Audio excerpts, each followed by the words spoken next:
생활과 법률 2주차 강의 계속하겠습니다. 자, 우리가 지난번 시간까지 어, 혼인의 성립, 혼인의 효과 살펴봤고요. 오늘 이 시간은 이혼에 대해서 살펴보겠습니다. 자, 우리 교재 25쪽 펼쳐보시죠. 자, 이혼에 의의 혼인은 부부 일방이 사망하면 당연히 해소됩니다. 그러나 부부 쌍방이 생존하고 있는 동안에는 이혼에 의해서 이제 혼인 관계가 해소되게 되죠. 자, 이런 이혼에는 두 가지가 있어요. 협의 이혼이 있고 재판상 이혼이 있습니다. 협의 이혼은 당사자 사이에 협의에 의해서 이혼을 하는 거고요. 이때 이 협의 이혼을 할 때도 두 가지 요건을 갖춰야 돼요. 그러니까 첫 번째가 이혼하려는 부부 사이에 이혼 의사의 합치가 있어야 됩니다. 그리고 두 번째, 이혼 신고를 해야 돼요. 이거는 우리가 그때 지난번 시간에 혼인의 성립 요건 두 가지가 있었죠. 혼인 의사의 합치가 있어야 되고 혼인 신고를 해야 된다고 했잖아요. 그거에 대응된 거예요. 이 협의 이혼의 경우에는 당사자 간의 협의에 의해서 이혼을 하는 거죠. 이 협의 이혼의 경우에는 당사자 사이에 이혼 의사의 합치가 있어야 되고 또 이혼 신고를 해야 됩니다. 그런데 이때 우리가 혼인의 성립에서는 당사자 사이에 혼인 의사의 합치만 있으면 되는데 협의 이혼을 할 때는 당사자 사이에 이혼 의사의 합치만으로는 부족하고요. 이혼 의사를 판사 앞에 가서 확인을 받아야 돼요. 그러니까 판사 앞에 가서 이혼 의사 확인을 받아야 돼. 그래서 이렇게 판사 앞에 가서 이혼 의사 확인을 받고 3개월 이내에 이혼 신고를 하게 되면 이제 협의 이혼이 되는 거예요. 만약에 3개월이 넘었다. 판사 앞에 가서 이혼 의사 확인을 받고 3개월 내에 이혼 신고를 해야 되는데 3개월이 도과했다. 그러면 이혼 의사 확인을 다시 받아야 돼요. 응? 만약에 다시 협의 이혼을 한다 그러면 종전에 받았던 이혼 의사 확인은 효력을 상실하고요. 다시 판사 앞에 가서 이혼 의사 확인을 받아야 됩니다. 근데 이 이혼 의사 확인이 쉽지가 않아요. 내가 오늘 가서 이혼 의사 확인 신청을 한다고 바로 해주지 않아요. 이혼 의사 확인 신청을 하고 일정 기간이 지나야 이혼 의사 확인을 해줍니다. 이걸 뭐라 그러냐 하면 이혼 숙려 기간이라 그래요. 이혼 숙려 기간. 이게 이제 예전에는 없었어요. 예전에는 이혼 의사 확인 신청을 하면 예를 들어 오전에 가서 이혼 의사 확인 신청을 하면 오후에 확인을 해주고 그랬어요. 그러니까 바로바로 해줬죠. 그러다가 서울 가정법원에서 한번 시험적으로 이혼 의사 확인 신청을 받고 바로 해주는 게 아니라 예를 들어 상담을 한다든지 이렇게 일정 기간 당사자로 하여금 어디 가서 상담받도록 한다든지 아니면 무슨 강의를 수강하도록 한다든지 이런 일정 절차를 거쳐서 일정 기간 후에 이혼 의사 확인을 해주는 그 제도를 시범적으로 한번 시행을 해봤는데 굉장히 효과적이었다고 해요. 그러니까 이혼 신청을 했다가 나중에 이혼 의사 확인까지 가는 비율이 굉장히 적었다고 합니다. 그게 왜냐하면 이제 우리나라 사람들이 좀 욱하는 성질이 있어가지고, 예? 그래가지고 욱하는 마음으로 이혼하러 왔다가 뭐 한 달, 두 달 지나다 보니까 에이 그래도 같이 사는 게 낫겠다 생각이 들어서 이제 이혼 의사를 처리했다고 해요. 그래서 이게 굉장히 제도가 좋아서 나중에 완전히 법 제도화했습니다. 그래서 지금은 이제 공식적으로 이혼 숙려 기간 제도가 운영이 되고 있어요. 이혼 숙려 기간은 미성년인 자녀가 있는 경우, 임신한 경우를 포함해서요. 미성년인 자녀가 있는 경우에는 3개월이에요. 그러니까 이혼 의사 확인 신청을 하고 3개월이 지난 후 이혼 의사 확인을 해줍니다. 그렇지 않은 경우에는 1개월이에요. 그러니까 이혼 숙려 기간이 미성년인 자녀가 있는 경우에는 3개월, 그렇지 않은 경우에는 1개월입니다. 그리고 이 이혼 의사 확인을 받을 때도요, 그냥 이혼의사 확인 신청하고 3개월 있다 가서 받는 게 아니고 법원에서 인제 여러 프로그램을 운영을 해요. 예를 들어서 뭐 가서 수강을 하도록 한다든지 아니면 상담을 받도록 한다든지. 그리고 이혼의사 확인을 받을 때는요, 미성년인 자녀가 있는 경우에는 미성년 자녀 양육 계획, 그다음에 친권자 결정 협의서를 반드시 제출해야 돼요. 이런 걸 제출하지 않으면 확인을 해 주지 않아요. 그러니까 이혼의사 확인받는 게 그렇게 쉽지 않아요. 그래서 우리 25쪽 협의이혼 중간쯤 보면요, 판사 앞에서 이혼 의사의 확인을 받고 그 확인서를 받아 이혼 신고를 함으로써 이혼의 효력이 생긴다. 그러나 법원의 확인을 받은 날로부터 3개월 내에 이혼 신고를 하지 않으면 그 확인의 효력은 상실된다. 그럼 다시 이혼해서 확인을 받아야 돼요. 근데 이게 이것 때문에 굉장히 스트레스 받으시는 분들도 많으시더라고요. 근데 이게 하여튼 상당히 좀 효과적이에요. 그래서 이혼 숙려 기간 제도는 잘 둔 것 같아요. 그다음 그 밑에 줄 한번 보시죠. 자, 이혼 의사의 합치가 없는 이혼 신고 무효죠. 우리가 지난번에 혼인 성립에서 그 혼인 의사의 합치가 없는 경우 혼인이 무효가 된다 그랬잖아요. 이혼도 마찬가지예요. 이혼 의사의 합치가 없는 그 이혼은 무효예요. 이런 경우가 있나요? 은근히 꽤 있어요. 그럼 여기서 이혼 의사가 뭔지를 알아야죠. 우리가 지난번 시간에 혼인 의사가 뭐라 그랬어요? 사회 통념상 부부로서 육체적, 정신적 결합을 이루려는 의사라고 했잖아요. 그럼 이혼 의사는 뭐냐 하면 사회 통념상 부부로서의 육체적, 정신적 결합을 영구히 해소하려는 의사예요. 여기서 주의할 게 영구히 해소하려는 의사예요. 물론 영구히 해소하려는 의사를 가지고 이혼을 했다가 뭐 나중에 다시 합칠 수도 있겠죠. 그렇지만 하여튼 이혼할 당시에는 내가 이 사람하고는 더 이상 부부로서 혼인 공동 생활을 앞으로 계속해서 영구히 이 사람하고는 더 이상 부부 관계를 맺고 싶지 않다.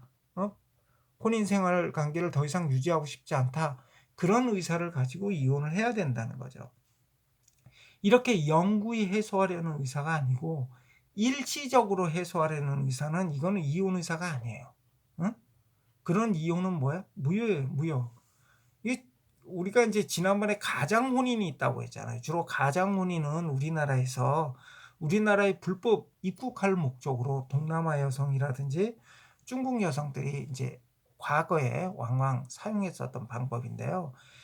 이 이혼 의사의 합치가 없는 이혼, 가장 이혼이 있는데 가장 이혼 같은 경우에는 이게 인제 이게 종종 행해져요. 근데 이거는 어떤 목적으로 행해지냐 하면 주로 재산을 빼돌리는 목적으로 행해져요. 예를 들어서 남편이 사업을 하다가 파산을 했어요. 그래서 빚이 엄청 많아요.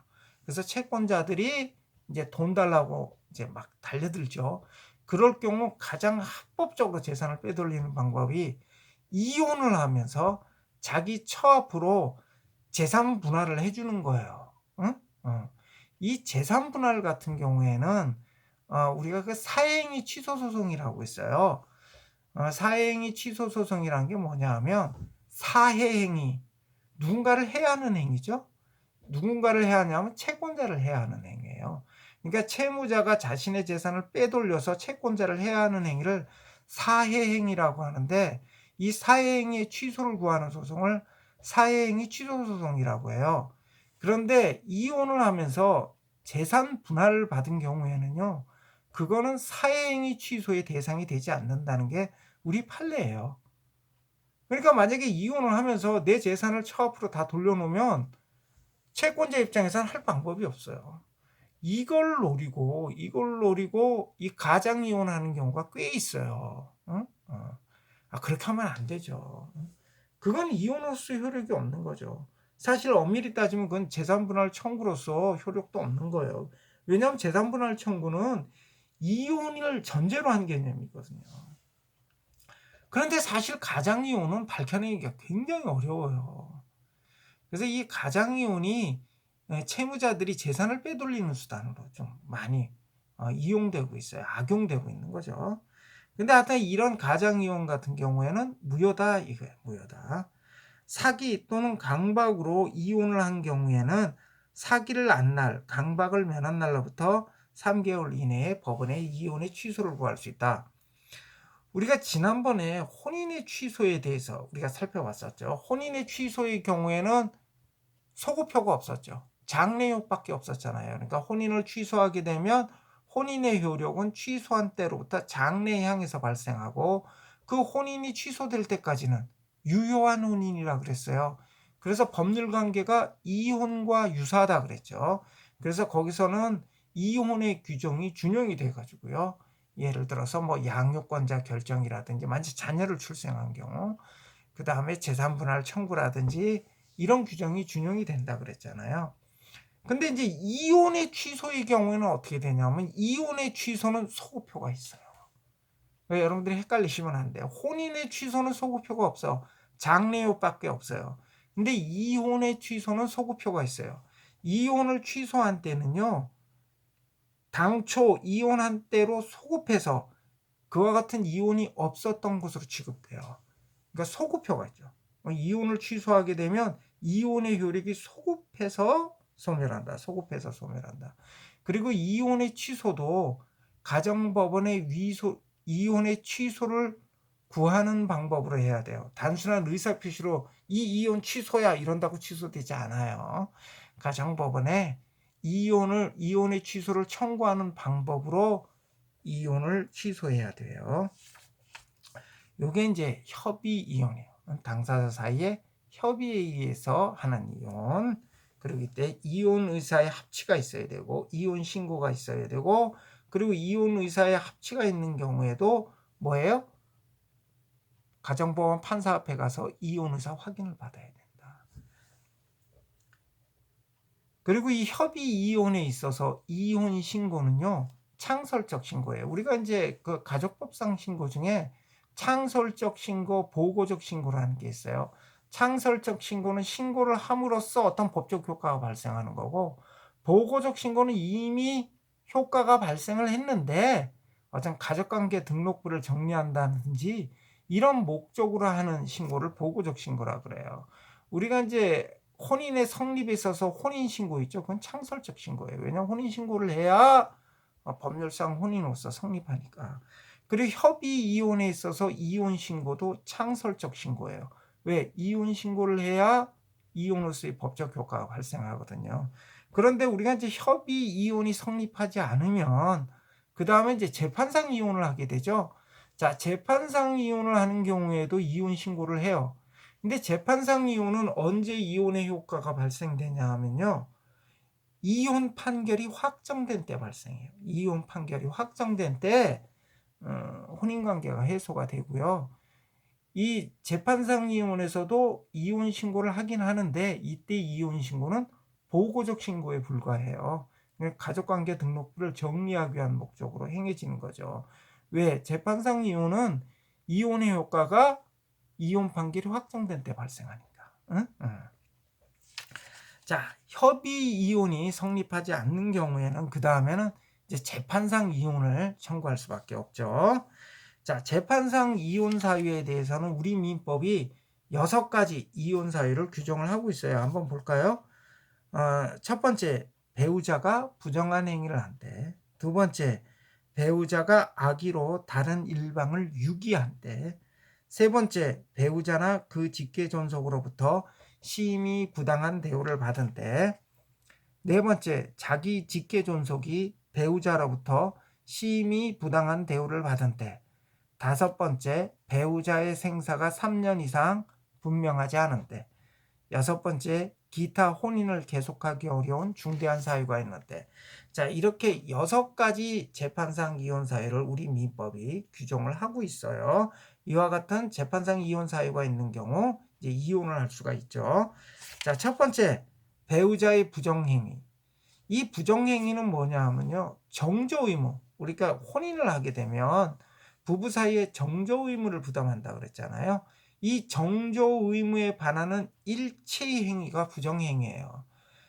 우리가 과거에 간통죄라는 게 있었어요. 지금은 폐지되지만 이제 과거에 간통죄 같은 경우가 이제 그 배우자 있는 사람이 다른 배우자 있는 사람이 어떤 다른 이성하고 간통행위를 할 때 성립하는 게 간통죄예요. 그 간통행위가 뭐냐? 성교행위예요. 성교행위. 그러니까 예전에 지금 폐지된 간통죄는 성교행위를 했을 때 처벌이 돼요. 그렇지 않으면 간통죄가 성립하지는 않거든요. 그런데 여기 배우자의 부정행위는 그와 같은 간통에 한정되지 않아요. 간통에 한정되지 않고 우리 판례에 의하면 그 남편이 말이죠. 다른 이성하고 아주 여러 차례에 걸쳐서 음란한 이메일을 주고받았어요. 자, 이런 경우에도 정조의무에 반하는 거죠. 안 그래요? 그래서 이런 경우에도 배우자의 부정행위, 재판상 이혼 사유에 해당이 돼요. 그 다음에 배우자가 악의로 다른 일방을 유기한 때, 이때 유기했다는 얘기는 내쫓는 것도 유기한 거고요. 그냥 방치해 두고 떠나버리는 것도 유기한 거예요. 이렇게 유기한 경우에도 재판상 이혼 사유에 해당이 된다. 그러니까 유기라는 게 뭐냐 하면 우리 이제 혼인을 하게 되면 부부 사이에 동거 의무, 부양 의무를 부담하는데 여기 유기란 이와 같은 동거 의무, 부양 의무를 위반하는 경우가 여기에 해당이 되겠죠. 그런데 그 앞에 악의로 이렇게 돼 있어요. 악의로. 우리가 이제 그 법률에서요. 선의 악의라는 얘기가 많이 나와요. 선의의 제3자에게 대항할 수 없다. 그 다음에 뭐 악의의 수익자는 뭐 뭐뭐까지 반환해야 된다. 뭐 이런 규정들이 있어요. 그러니까 법률의 규정을 보면 선의의 누구에게는 대항할 수 없다. 또 뭐 악의의 누구는 뭐 해야 된다. 이렇게 선의 악의라는 용어가 많이 나오는데 이때 선의 악의는 좋은 뜻 나쁜 뜻이라는 얘기가 아니에요. 여기 선이라는 거는 어떤 사실을 몰랐다 이런 뜻이에요. 그런 사실을 몰랐다는 뜻이고요. 악의는 그런 뜻을 알았다. 그런 사실이 있다는 사실을 그런 사실의 존재를 알았다 할 때 악이에요. 그러니까 선의 악의는 윤리적 개념이 아니에요. 그러니까 선의는 어떤 사실을 알고 있는 거, 악의는 어떤 사실을 모르고 있는 거예요. 그런데 우리 그 민법 규정 중에 여기 이거 악의로 유기한 때 이 악의는 그런 의미가 아니에요. 이거는 우리가 통상적으로 쓰고 있는 의미하고 비슷해요. 그러니까 일반적인 법률 개념하고 다른 거죠. 여기에 악의는 어떤 나쁜 의도를 가지고 또는 고의로 이런 뜻을 내포하고 있어요. 그러니까 일반적으로 쓰고 있는 법률상 개념인 악의하고는 좀 차이가 있죠.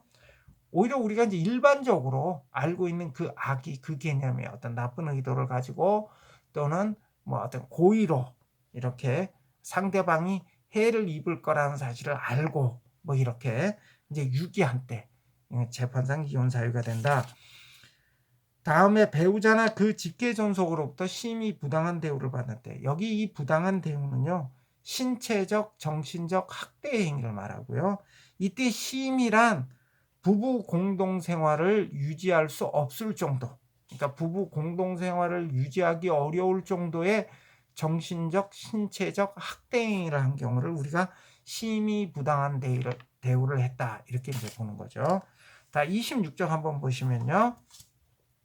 자기의 직계 존속이 배우자로부터 심히 부당한 대우를 받은데 우리 이제 판례를 보면요. 그 사위가 장모의 머리채를 잡고 때린 그런 그 판례가 있어요. 그런 경우가 이제 여기에 해당이 되겠죠. 그 다음에 다섯 번째, 배우자의 생사가 3년 이상 분명하지 않은데 생사불명, 3년 이상 생사불명. 우리가 지난번에 약혼 같은 경우에는 약혼의 그 정당한 약혼 해제 사유 있었잖아요. 그때 뭐였었죠? 1년 이상. 1년 이상 생사불명이 있었죠. 지금 여기 재판상 이혼 사유는 3년 이상 생사불명이에요. 그리고 여기 생사불명도 죽었는지 살았는지 모르는 거예요. 살아있는 거는 아는데 어디 있는지 모른다. 살아는 있는데 어디 있는지 모른다. 이건 생사불명이 아니에요. 그러니까 생사불명은 죽었는지 살았는지 모르는 거예요. 그게 3년 이상 생사불명인 경우. 그 다음에 여섯 번째, 기타 혼인을 계속하기 어려운 중대한 사유가 있는데 이건 아주 포괄적인 이혼 사유, 아주 포괄적인 이혼 사유를 구성하고 있죠. 이렇게 재판상 이혼 사유는 이렇게 6가지가 있는데요. 이 중에 우리 실무에서 이 중에 어떤 재판상 이혼 사유가 제일 많은지 아세요? 여기서 재판상 이혼 사유 중에 제일 많은 게 부당한 대우예요. 부당한 대우. 전체 이혼 사건 중에 한 절반 정도가 이 부당한 대우를 이유로 한 이혼이라고 해요. 그 다음 많은 게 부정행위예요. 부정행위는 한 4분의 1 정도. 전체 재판상 이혼 사유 중에 실제 이제 재판상 이혼 사건 중에 한 4분의 1 정도가 부정행위라고 해요. 그 다음에 이제 악의의 유기가 한 10% 정도 된다고 해요. 그리고 재판상 이혼을 청구하는 사람들의 90%가 여자예요. 그러니까 이 재판상 이혼 청구에, 그러니까 이혼 소송의 90%가 여자가 이혼 소송의 원고가 되고 있어요. 그래서 저기 이제 서초동 이쪽에 가보면 이혼 전문 변호사님들이 계시는데 대부분 여성 변호사들이에요. 왜냐면 또 원고가 여자들이 이제 90%를 차지하고요.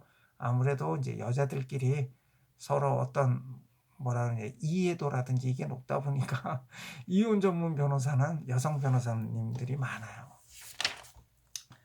자, 근데 아까 그 재판상 이혼 사유 중에 6번째 사유 있었잖아요. 굉장히 포괄적인 재판상 이혼 사유, 혼인을 계속하기 어려운 중대한 사유에 대해서 좀 한번 자세히 한번 살펴보죠. 우리 26쪽에 보시면 26쪽에 혼인을 계속하기 어려운 중대한 사유 이렇게 돼 있는 부분이 있죠. 굵은 글씨로. 거기 2번째 단락 한번 보시죠. 혼인을 계속하기 어려운 중대한 사유란 뭔가?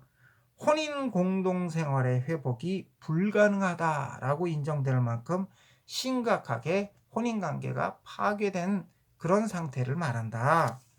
그래서 27쪽 한번 보세요. 불치의 정신병이 걸렸다. 혼인 생활을 계속 유지하기 굉장히 어렵겠죠. 그죠? 그런데 약간의 정신분열증, 이 정도는 그냥 같이 서로 치료하면서 같이 살도록 노력해야겠죠. 그 다음에 성병을 배우자에게 감염시키거나 불치 악질에 걸린 때, 이런 때는 좀 혼인 생활을 계속 유지하기 어려울 거예요. 그죠? 이런 경우에는 이제 혼인을 계속하기 어려운 중대한 사유가 있다고 볼 수 있겠죠. 그 다음 그 밑에 줄 보면 부부 일방이 정당한 이유 없이 계속해서 성교를 거부하는 경우. 우리 실제 이 판례를 보면 10년 동안 성교를 거부했대요. 누가? 남편이요. 그 정도면 거의 부부로서의 신뢰관계라든지 유대관계는 이미 깨진 거 아니에요. 뭐 성교를 하고 안 하고가 문제가 아니고 그 정도면 어떤 부부관계로서의 어떤 상호 존중이라든지 신뢰 이런 건 이미 깨졌다고 봐야겠죠. 그래서 이런 경우에는 이제 혼인을 계속하기 어려운 중대한 사유에 해당이 된다. 근데 단순한 임신불능, 물론 이제 우리가 혼인을 하는 이유 중에 어떤 그 자손을 낳으려는 이유도 상당히 커요. 결코 작지는 않지만 그 목적만으로 혼인하는 건 아니에요. 그래서 단순한 임신불능 정도로는 이건 이혼 사유가 되지 않는다.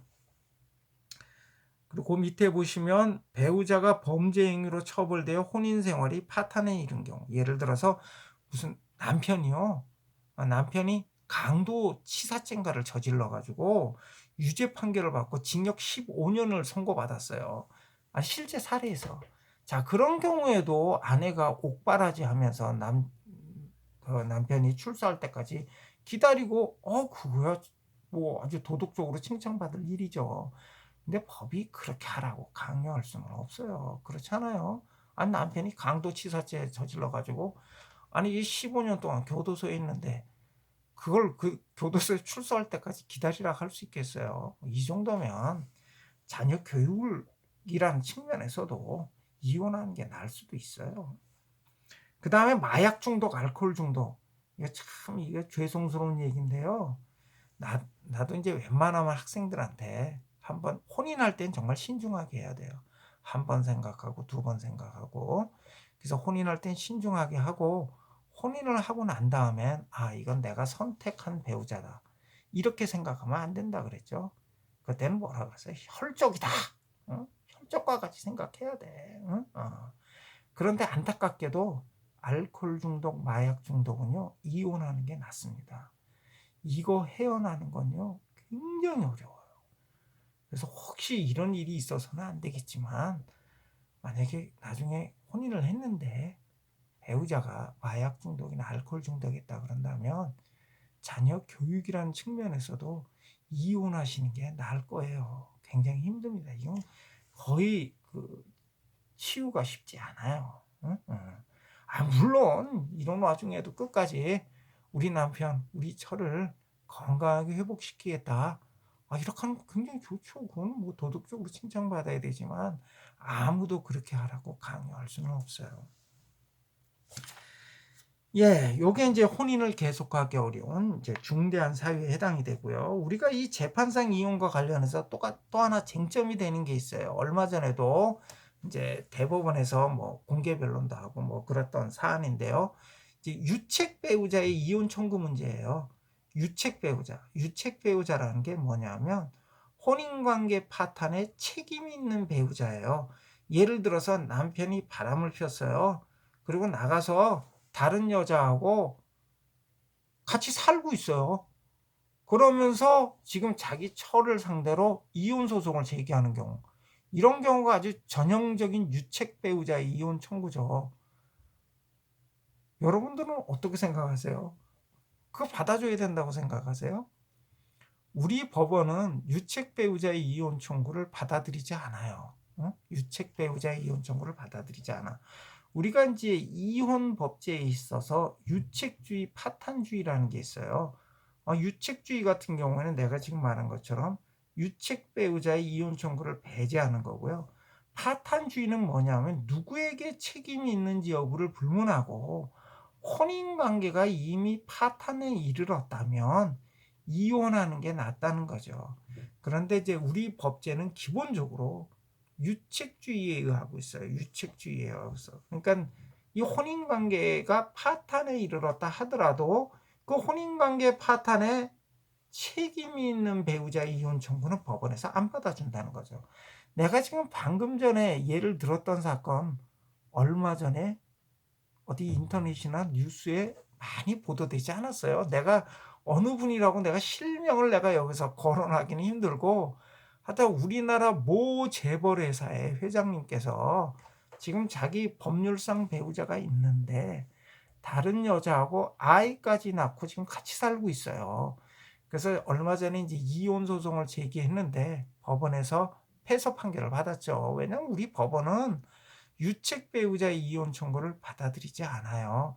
그런데 최근에 그 배우자 되시는 분이 이제 자녀들도 많이 장성했고 아마 큰따님도 결혼을 했던가 아마 그럴 거예요.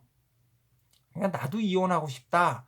뭐 이렇게 해가지고 뭐 하여튼 이혼 소송이 새로운 국면에 접어들었다고 하는데 하여튼 우리 법원은요, 유책 배우자의 이혼 청구를 받아들이지 않고 있어요. 그럼 여기서 이 유책 배우자가 이제 혼인관계 파탄에 책임 있는 배우자를 우리가 유책 배우자라고 하는데, 그럼 이런 유책 배우자가 만약에 예를 들어서 남편이 아주 폭력이 심해요. 술을 먹고 와서 가정 폭력이 심해. 그래서 여자가 견디다 못해서 가출을 했어요. 가출을 하면서 뭐 시장 같은데 뭐 음식점 같은데 가서 힘들게 이제 주방일 같은 거 하면서 이렇게 살다가 어떻게 하여튼 성격 좋은 아저씨를 만났어요. 그래서 굉장히 힘들게 살았는데 그 아저씨가 힘도 되고 그러니까 그 아저씨하고 같이 이렇게 살림을 차렸어요. 자, 이런 경우 이 처가 이혼 청구, 이혼 소송을 제기했거든요. 왜냐하면 지금 만나고 있는 남자하고 결혼하고 싶으니까. 자, 이런 경우 이 유책 배우자의 이혼 청구에 해당되나요? 이게 실제 있는 사례예요. 실제 있었던 사례. 우리 판례는 이 경우 이 아내를 유책 배우자로 보지 않아요. 왜냐하면 물론 지금 현재 이 아내가 부정행위를 저지르고 있는 건 맞죠. 그런데 문제가 이 여자가 밖에 나와서 이렇게 다른 남자하고 살림을 차리게 된 이유는 그 전에 남편이 가정폭력이 너무 심했단 말이에요. 그래서 그 집에 도저히 같이 살지 못하고 집을 가출해서 힘들게 사는 와중에 아니 그 자기 위로가 되고 위안이 되는 그런 남자를 만났단 말이죠. 이런 경우에는 유책 배우자가 아니에요. 그러니까 혼인 관계가 이미 상대방 배우자의 잘못으로 파탄이 난 상태에서 그다음에 일방 배우자가 어떤 부정행위를 했다 하더라도 그건 유책 배우자가 아니다. 그러면 이 유책 배우자의 이혼 청구는 언제나 부정되느냐? 그런 건 아니에요. 비록 유책 배우자라 하더라도 예외적으로 이혼 청구가 허용되는 경우가 있어요. 자, 이게 여러분들이 어떻게 잘 보이실런지 모르겠어요. 자, 요거 한번 볼 테니까 한번 잘 보이나요? 예, 잘 보여요? 여기 보면 유책 배우자의 이혼 청구에 대해서 우리 판례는 유책주의를 취하고 있다 그랬죠? 요거 이제 내가 방금 전에 설명한 내용이고요. 그런데 우리 판례가 예외적으로 유책 배우자의 이혼 청구를 인정하는 경우가 있어요. 두 가지 경우가 있어요. 두 가지 경우. 네, 요거 좀 잘 좀 봐주세요. 자, 첫 번째가 뭐냐 하면 상대방 배우자에게 이혼 의사가 있는 경우. 그러니까 유책 배우자가 이혼 청구를 했는데 상대방 배우자도 이혼 의사가 있어요. 이혼 의사 있으면 명백해. 아, 이런 경우에는 이혼하는 게 낫지. 근데 지난번에 그 재벌 회장님이 이혼 소송 제기했을 때 그때 그 상대방 그 법률상 그 배우자 되시는 분이 뭐라 그런지 아셔요? 나는 가정을 지키고 싶다. 지금이라도 애기 아빠가 집으로 돌아왔으면 좋겠다. 이랬어요. 그러니까 패소 판결 내렸지. 그다음에 이제 두 번째는 어떤 경우냐 하면요. 요게 이제 최근에 판례가 최근에 요 관련된 판례가 나왔죠. 유책성이 이혼 청구를 배척해야 할 정도로 남아있지 않는 특별한 사정이 있는 경우.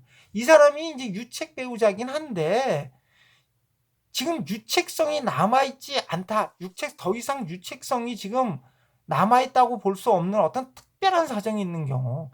이때는 유책 배우자 이혼 청구지만 받아줘야 된다는 거예요. 응? 보여요? 보여?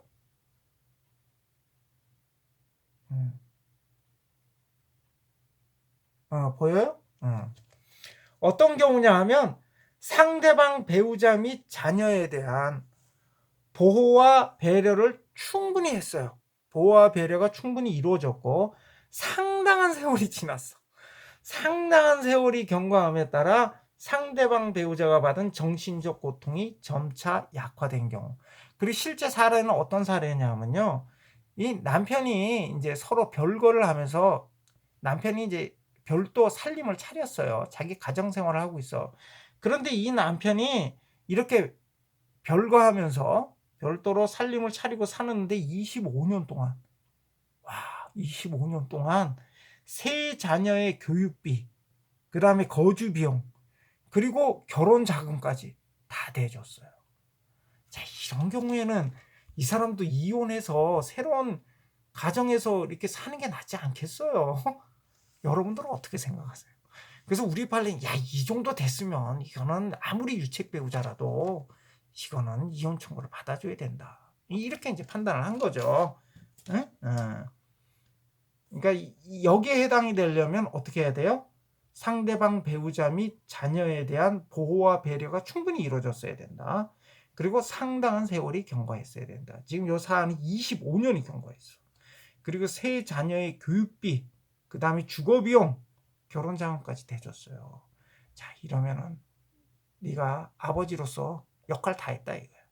그러면 자, 이혼하고 이제 너 그 가정 꾸린 거 이제 적법하게 법률상 혼인 관계 맺어서 재미나게 사셔. 이래가지고 이건 받아줬단 말이야. 근데 요거 비슷한 사례가 있어. 한 3년 정도 생활비를 대줬어요. 한 3년 정도 생활비를 대주고 그 이후로는 생활비를 안 대줬어. 그게 한 10년 지났어요. 그런데 지금 그 처가 여전히 혼인 관계를 유지하고 싶어. 지금 남편이 지금 유책 배우자인 경우.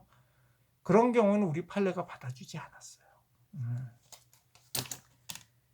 하여튼 유책 배우자 이혼 청구에 대해서는 우리 판례가 원칙적으로 받아주고 있지 않다. 다만 예외적으로 두 가지 예외가 있다 그랬죠. 첫 번째, 상대방 배우자에게 이혼 의사가 있는 경우. 두 번째, 유책성이 이혼 청구를 배척해야 할 정도로 남아있지 않은 특별한 사정이 있는 경우, 이 두 가지 경우에는 예외적으로 비록 유책 배우자의 이혼 청구이긴 하지만 받아준다 이거예요. 그리고 요 재판상 이혼에서는 언제 이혼의 효과가 발생해? 이혼 판결이 확정된 때 이혼 판결이. 확정됐다는 게 뭐냐 이거죠. 확정됐다는 게. 이제 법원에서 판결을 선고를 하는데, 예를 들어서 우리는 3심제잖아요. 1심 판결, 2심 판결에 대해서는 불복해서 다툴 수가 있어요. 1심 판결에 대해서 불복해서 2심 재판을 청구할 수 있고, 또 2심 재판에 대해서 또 불복해서 3심 재판을 구할 수가 있어요. 그래서 1심 판결, 2심 판결 같은 경우에는 상소를 통해서 다툴 수가 있는데, 이때 이 상소 기간이 도가 때, 그러니까 1심 판결, 2심 판결에 대해서는 상소를 하지 않은 때죠. 상소 기간이 도가해서, 상소 기간이 도가면 더 이상 상소를 통해서 다툴 수가 없어. 그러니까 1심 판결, 2심 판결은 상소 기간이 도가한 때, 3심 판결, 그건 대법원이죠. 대법원 판결에 대해서는 더 이상 불복할 데가 없잖아요. 우리는 3심제인데 마지막 신급이잖아. 그러니까 대법원 판결은 선고된 때. 그러니까 1심 판결, 2심 판결은 상소 기간이 도가한 때, 대법원 판결은 판결이 선고된 때 판결이 확정이 돼요. 확정이 된다는 얘기는 더 이상 다투지 못한다 이런 뜻이에요. 이렇게 판결이 확정이 돼야 판결의 효력이 발생해. 판결의 효력이. 그러니까 이혼 판결 같은 경우에는 이혼의 효력이 발생하는 거예요. 배우자로서의 신분관계가 소멸되는, 혼인관계가 해소되는 이런 이혼의 효과는 이혼 판결이 확정돼야 발생해. 그러니까 이혼 판결이 확정됐을 때 이혼의 효과가 발생된다고 아까 그랬죠. 그 다음에 가족관계 등록부 정리하려고 이혼 신고를 하는데, 이때 이혼 신고는 뭐다? 보고적 신고다. 보고적 신고다. 예, 여기 이혼 중에 협의 이혼, 재판상 이혼에 대해서 살펴봤고요. 다음 시간에는 이혼의 효과 부분부터 살펴볼게요. 예, 잠시 쉬었다가 다시 수업 진행하겠습니다.